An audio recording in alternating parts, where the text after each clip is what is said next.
everyone. Welcome to the Biomol webinar series Learn Science from Home. So, today's topic is commercial synthesis of nanoparticles using plasma technology. Our speaker for today, Mr. Vignesh Natarajan. He's a young entrepreneur come nanotechnologist. He has done double masters in nanotech as well as medical lab science. And after his masters, he has founded the first commercial nano manufacturing company that is called as Matrix Nano. Their products are already out in the market and you can buy them online on biomol.in. So, Mr. Vignesh, may I ask you to please start with the presentation? Good afternoon, people. So I'm Vignesh. So I would want to discuss mainly on commercial synthesis of nanoparticles using plasma technology. Now, you might have heard there are multiple ways of synthesizing nanoparticles at your lab scale and as well as industrial scale. By the most common two methods, either let be top-down approaches or your bottom-up approaches. Now, this neither belongs to a top-down approach or a bottom-up approach, but we can on prima facie call it a top-down approach. So, so when we are talking about this kind of an approach, you see, plasma has been used priorly in multiple industries previously. The first, there are certain general types of plasmas which are used or which is commonly being used in the present industry. One is for your lithography, which is your etching. Then you have standard chemical vapor deposition methods. Then you have sputtering physical vapor deposition methods and implants. When I say about implants, you use plasma for treatment of implants and for additive manufacturing of implants. So in implants treatment, what you will say plasma is you can either make it an antimicrobial coating, it's a high surface area finish coating. So what you do is when you treat your implants with what do you say your plasma, you get to rearrange the structures on the surface. So that's how you can use it in your implantation and other these techniques. So you have spraying, you have chemical production and destruction. Again, the same way how you use it in your implants, you have use it for even medical sterilization to kill your pathogens on your surgicals, your pharmaceuticals, and all these. So plasma, what is plasma? Now let's directly go on to seeing what is plasma. Then we can have a discussion on what is RF plasma, inductive coupled plasma. So plasma is a science which involves, your ions. A cloud of ions is called plasma in a common man's term. So this falls in both your physics as well as chemistry. Um, so to understand plasma, basically you need to understand a bit of physics, a bit of chemistry and engineering, how to generate plasma using your physics, that is your electric currents and magnetic currents and all these, and chemistry to how which kind of inert gases can be ionized at what temperature, what which are more conductive, which have more free ions, based on which you can choose your gases for. So mostly in for industrial, giving an introduction, in Matrix Nano, we have a 35 kilowatt RF plasma system which is installed. So the RF plasma system means a radio frequency plasma system, which works on the induction coupled plasma technology or induction coupling technology. So this is developed by a company called as Techna Plasma Systems Canada, who are the original patenters of the plasma torch. So Techna Plasma System makes torches, which will be discussed ahead on how these plasma torches are made. So these machines can make nanoparticles on an average from say uh, 2 kilograms per hour to 25 to 30 kilograms a day, and even a ton in a month. So when you say RF plasma, what happens is you have a coil which gives you which has an RF generator associated with it, and the RF generator gives you some electromagnetic electric currents in certain frequencies which are transmitted around the plasma or the ionic gas, and which localized ionizes the gases and makes them into ionic cloud. Because when your current passes through these gases, they get ionized and charged in that electric field, and then once they are charged, they create some high temperature because of the energy transfer between the ions. These high temperatures are usually used to melt down your particles into ionic form, and later at a certain stage are quenched using some inert gases which are at colder temperatures.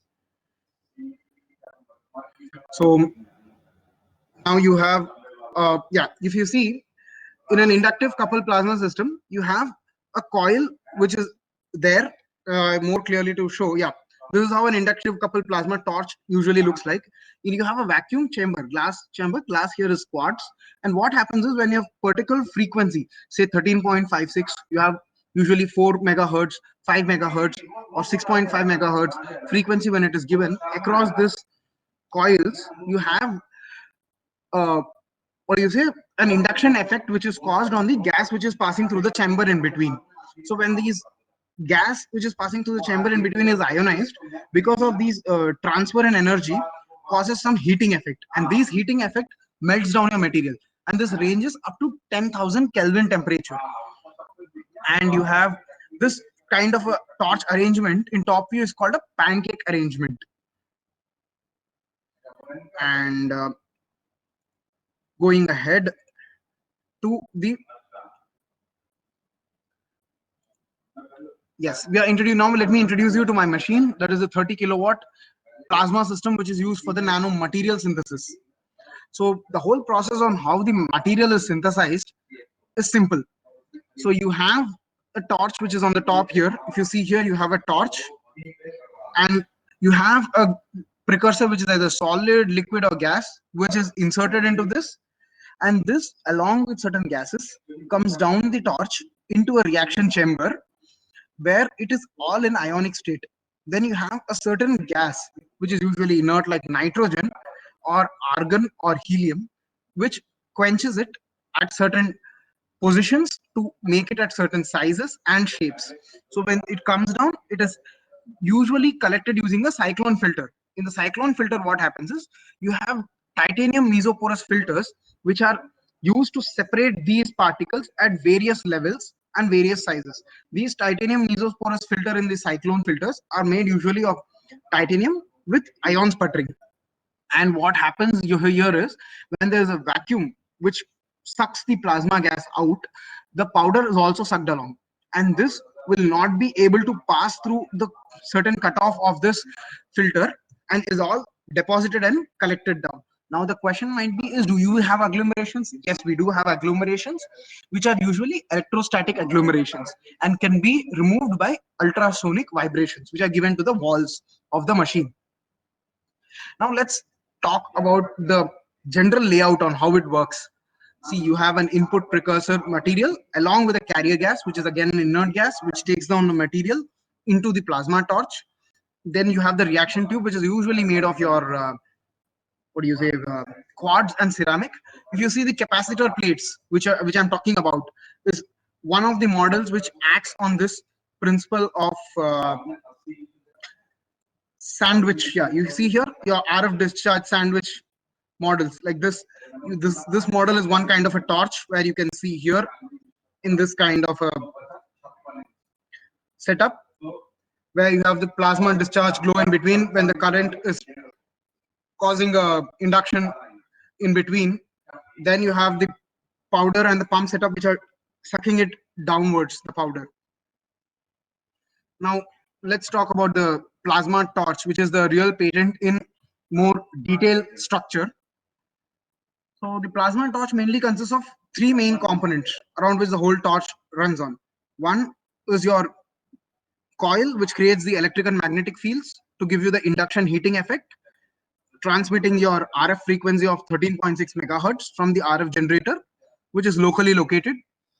Then here within the main tubes, you have a quartz tube, which separates your central gas and the sheath gas. Now you'll question me, what is the central gas?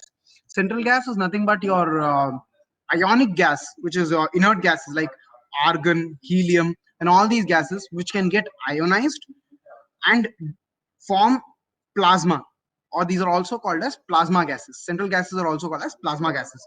And sheath gases are basically your supporting gases, which are used so that it keeps the structure of the torch, say your quartz tubes, the ceramic tubes, or the coils, or the whole consignments, or the pipings, all intact without damaging it.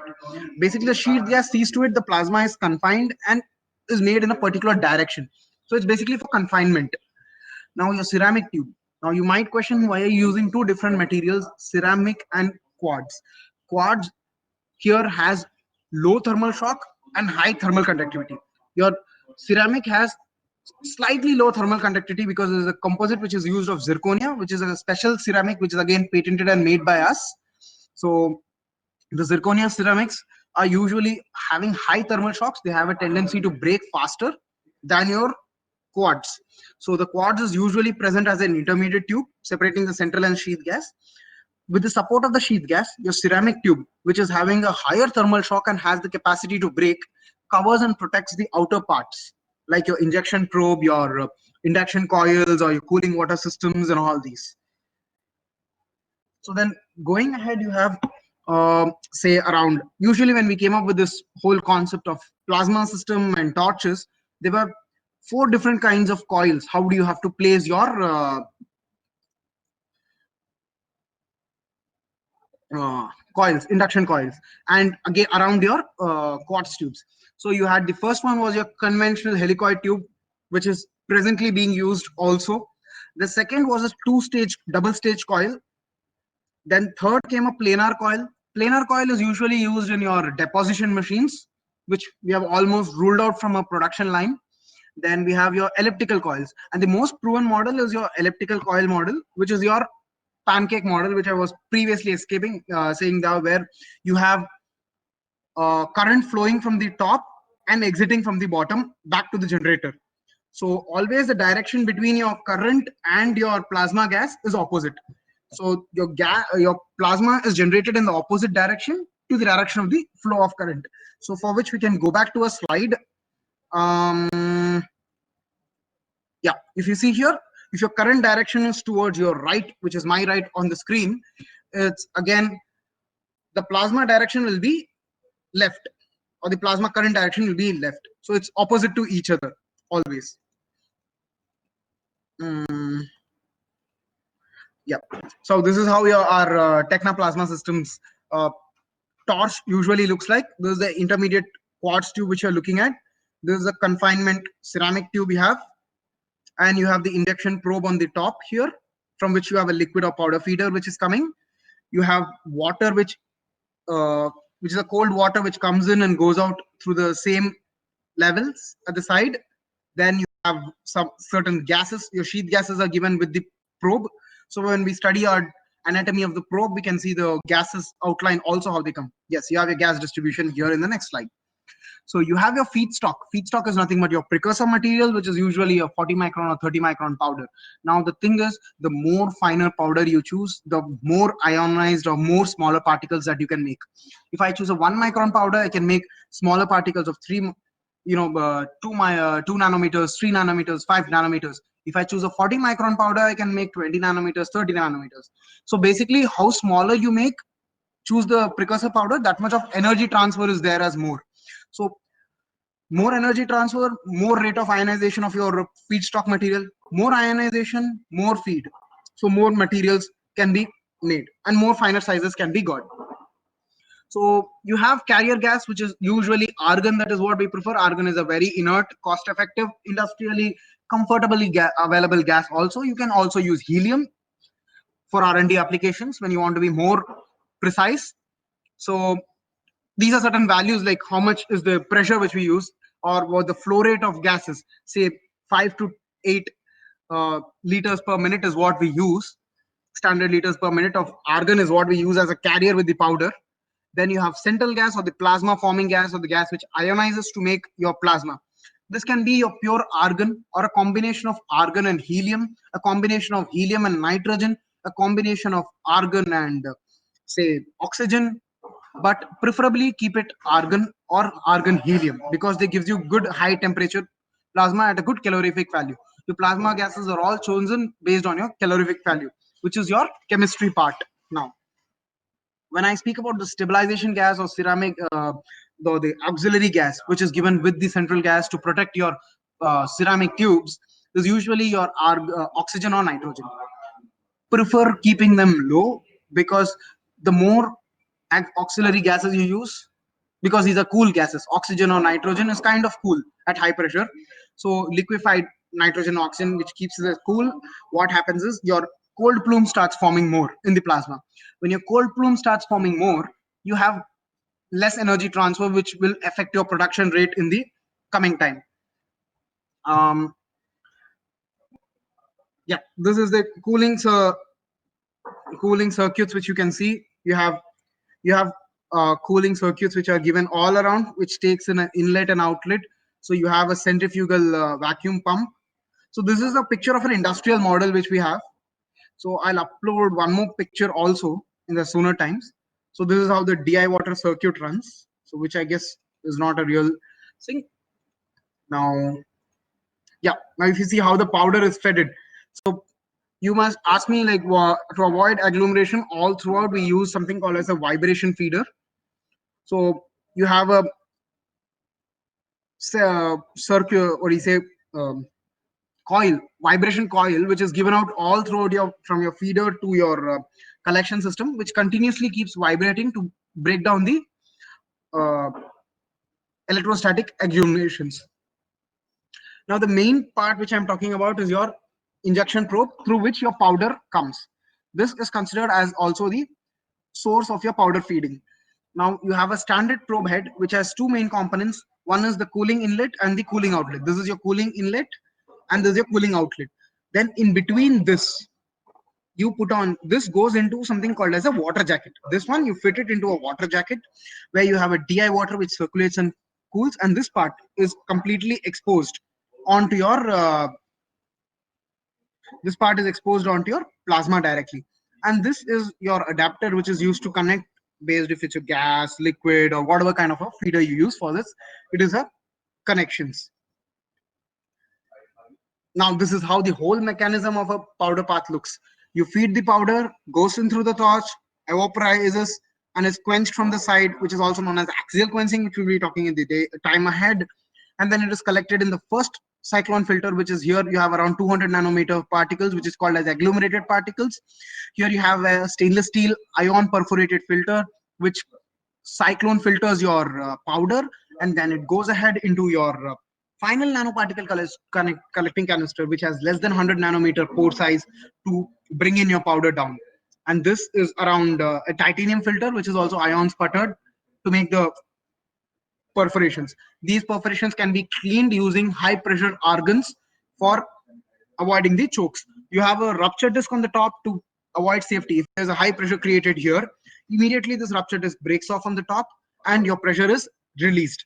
So you should be careful that you keep. This is to avoid your reactor breakage and cause any casualties at the same time.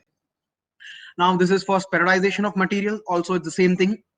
Only thing is it's a very industrial scale, and this is used only for making spherical particles. But this one does not only make spherical particles, you can make tubes, spheroids, stars, anything of your choice on the same thing.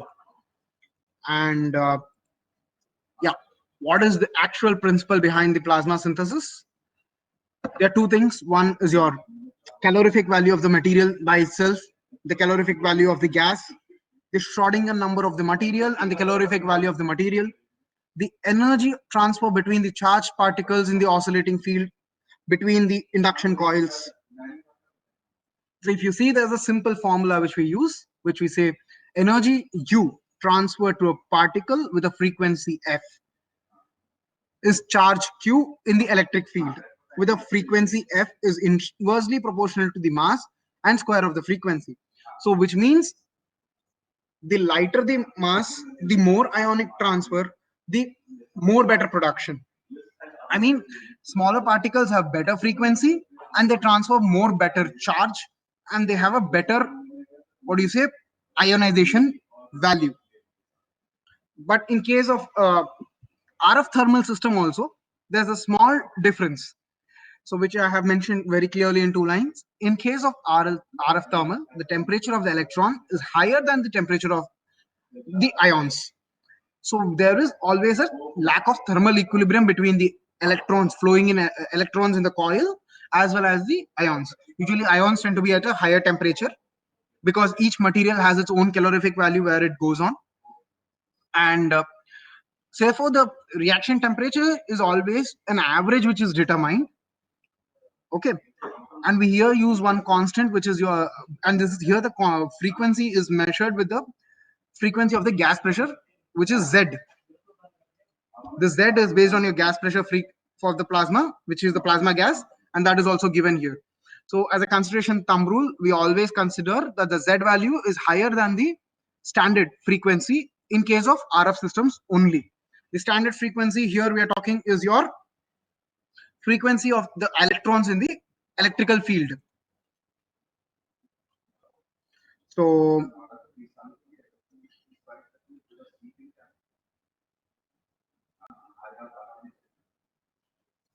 yeah, if you see that you have a plasma gas, which is here, there's a whole process which I have put as a flow diagram. I would want you to peacefully have a look at it for a minute.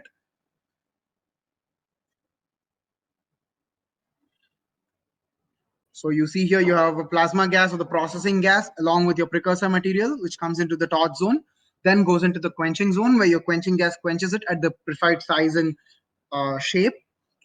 Now you have your nanopowder or product which is collected at one more end. Now you might question me, all these gas which is cooled, where does it go? We suck it, disperse it in water, some of it, and we recirculate the gas using a gas recirculation chamber. So which is again we are a patented process which we are not discussing in this part of the reaction. So plasma usually burns off only certain amount of gas. Some after the carrier gas and all goes off as a waste. To avoid the wastage, to reduce your costing in the industry, what we do is we usually recirculate the gas and use it again for carrying, for quenching and all these applications. Okay, now let's talk about the actual gameplay, which is the process development.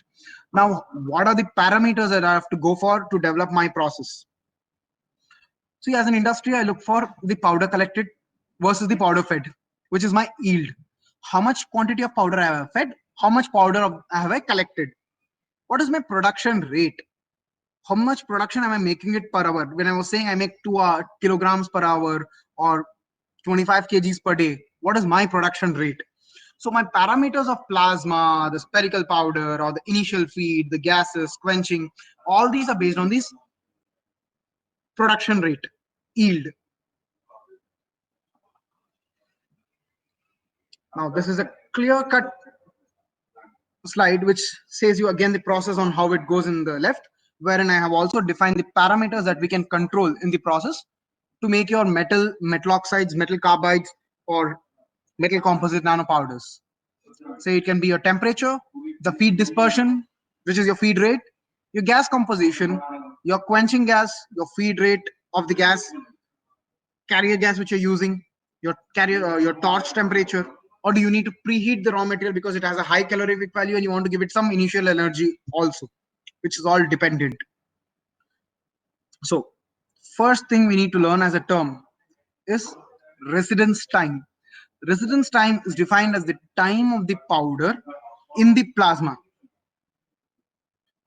When I talk about the plasma space, your plasma space is usually between, you must have seen this, I-beam structure which I've drawn. Your plasma space is usually between from the tip of your ceramic or the quartz tube to the tip of your ceramic tube or the exit nozzle. The effective space is usually between your probe to the exit nozzle. And when you're talking about your probe to exit nozzle, so the what I say, the time of powder in plasma or the residence time, what time is the powder remaining in this space between the probe and the exit nozzle is the real time which increases my production rate. So, and this also impacts my energy transfer. So it also gives you my good evaporation length. So all these so my whole game plays around in adjusting the parameters to keep my residence time suitable for evaporizing the material, getting more smaller diameter and getting higher percentage of spherical material with good performance, which is fine. So now the probe position. Now I can alter my probe position up or down based on the distance between the coils from the tip to the exit nozzle. Then now this gives me to play with my residence time or the space of my plasma in where I can exit my powder, so that it gives it more residence time or low residence time or a high residence time. All this comes at this place here. Now, if I raise my probe too high, what happens is there is more residence time.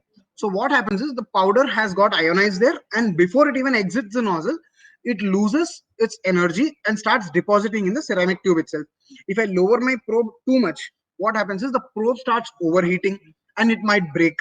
And what also can happen is it can melt and stick off to your nozzle itself without exiting it. So I should choose an ideal distance between, which is exactly between the induction coils, which is the center of the induction coils, such that my powder falls at a correct center and I have proper ionization time or the residence time for it to evaporate, melt, and transfer energy. To improve my residence time, I have to alter my feed rate, at what rate I'm feeding the powder. So definition of feed rate is basically powder fed in the system per unit time. It, in smaller machines, let's call it gram per minute to say kgs per hour. So usually it is said to be that your gram per minute should not be less than the volume of plasma or more than the volume of plasma. It should be almost equal to the volume of plasma to get proper polydispersed material with proper spherical structure. If you have less, what happens is you have low production, you have low yield of spherical material, high production cost. So it is a waste of time here. You're not evaporizing maximum material, you're evaporizing the material too much that you are just wasting time to quench it, which will increase more gas use and all this. When you're using it of a high volume, against if the plasma volume is lower than the feed volume, it tends to clog your tubes, it tends to increase the diameter of the powder because there's no proper energy distribution or transfer, and there is a clogging at all kinds of probe or tube. So you still have low production, you don't have spherical material, the particle sizes can be very random and not good. Now you see these are the temperature zones, you see here, and on the right you see is your various contour lines on the quenching. When you quench it, without quench, how are your temperature contour lines? When you're axially quenching the material, how is your contour line? And when you're radially quenching the material, how is your contour line forming of the temperature gradients? Now this is for the particles which I was telling when I'm feeding the part. So when I'm feeding my powder in the radial position, first one at where when we were talking grams per minute, a feed rate. This is your different feed rates, which I'm showing you here. You have 0.33 gram per minute. You see very less particles are being formed and it's taking more time to quench and all that. 1.7 grams, which is an ideal this thing. You have a decent spherical material and decent flow rate, which is happening with less agglomeration, less clogging, and all these. And the C, when you have more clogging, more material which is coming out with at 3.5 gram per minute, more bigger size of particles, what is it, improportionate material transfer, energy transfer.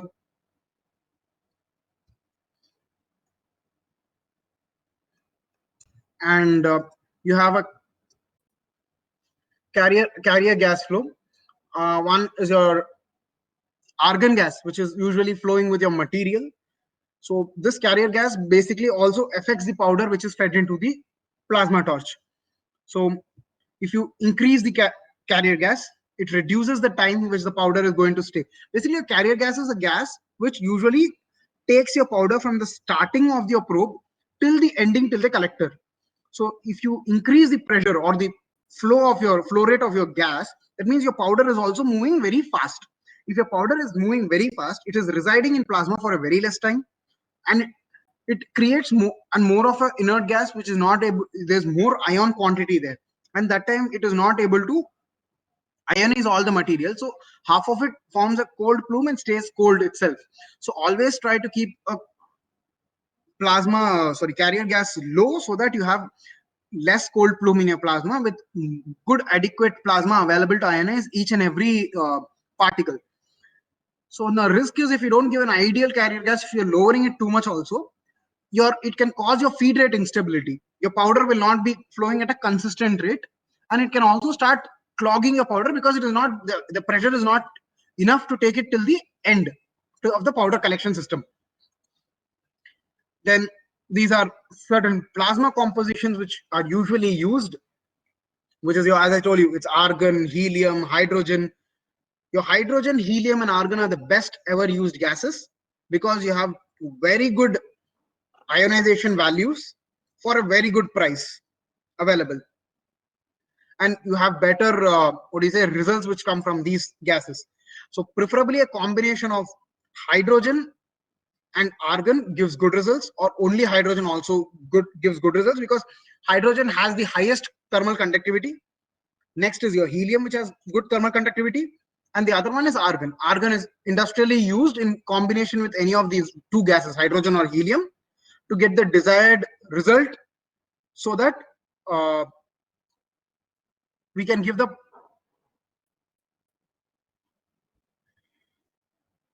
then yes. How is your plasma gas composition affecting your thermal conductivity?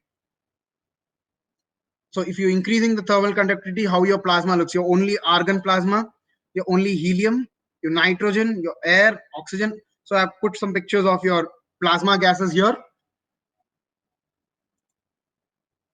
So then there's the effect of power and machine pressure.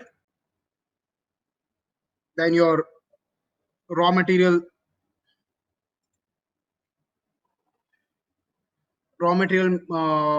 PSD you have. Then what are the main criteria that you require to develop a new material? Either you're going for nano or nano with spherical.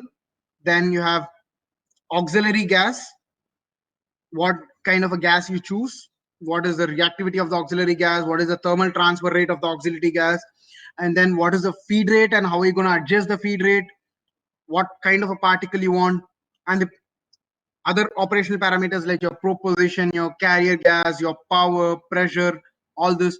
And in nano, you will have to look into your distribution and the total flow rate of your quench gas. This is a summary of a production sheet with certain important parameters that we discuss on. So it's now open for question sessions, and I shall share you my mail address where we actually give you live training sessions in our plant, also for 5 days, where you can handle the machine, use the machine, and learn how to operate the machine with all details explained in details.